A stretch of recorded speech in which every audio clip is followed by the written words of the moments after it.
c'est Bruno Marchal du blog Coach Mental à Montpellier.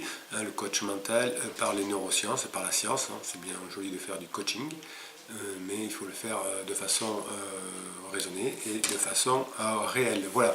Alors aujourd'hui, j'ai souvent des questions parmi mes clients qui me disent pourquoi on fait d'abord des petites choses qui n'ont pas beaucoup d'importance, un petit mensonge, une petite malversation, ça arrive à tout le monde. Au début on a beaucoup de remords et plus ça va, moins on a de remords et plus la malversation, le mensonge devient gros, moins ça nous fait du mal. Voilà, alors je vais répondre à cette question toujours par une expérience professionnelle et par la science derrière. Alors qu'est-ce qui se passe? C'est qu'effectivement on a un phénomène d'habituation.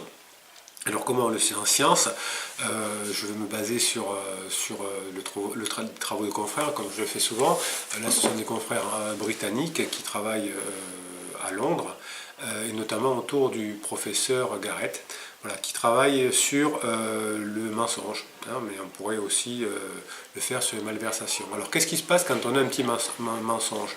Eh bien, quand on fait un petit mensonge, on a l'amygdale qui est la partie du cerveau qui gère les émotions, qui s'active et qui devient très très importante.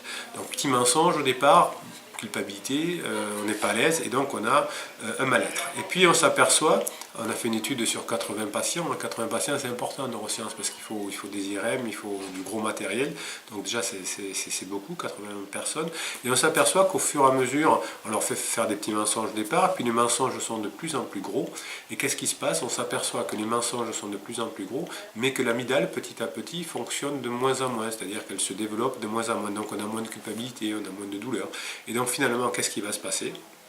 Eh bien, au fur et à mesure des mensonges, des malversations, eh bien, on va ne plus sentir de baisse de moralité, de problème de moralité. C'est pour ça qu'au départ, un voleur va voler un petit truc, il va se sentir mal, et puis petit à petit, il va faire de plus en plus gros. On a vu l'actualité avec les politiques.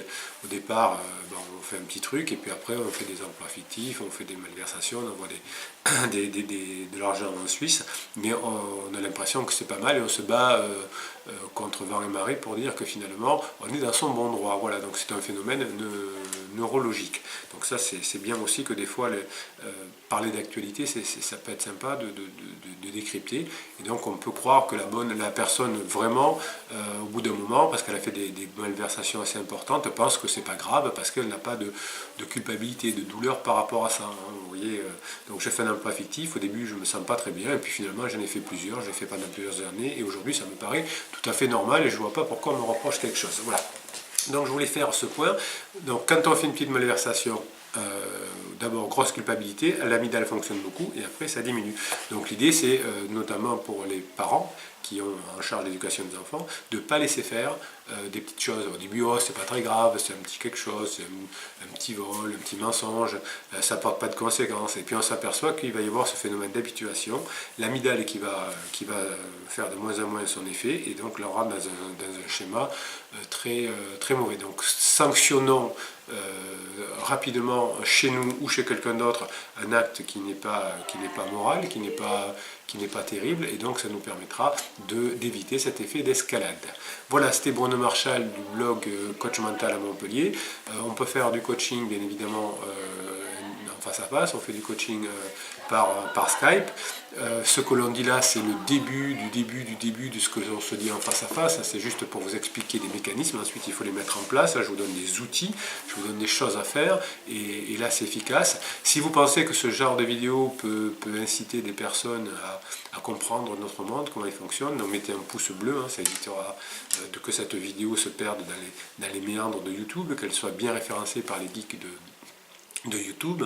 Abonnez-vous à cette chaîne pour recevoir des vidéos, j'en fais pratiquement tous les jours, et commentez c'est important parce que le commentaire nous permet de vivre, de faire vivre nos conversations. Je réponds à vos questions, à vos commentaires par vidéo, c'est très important aussi de faire vivre, ça fait aussi connaître la chaîne, donc commentez, mettez un petit commentaire, même quelques mots, même 2 mots, c'est important pour que je sache qui vous êtes et que l'on puisse continuer à échanger, c'est important qu'on fasse avancer le monde ensemble.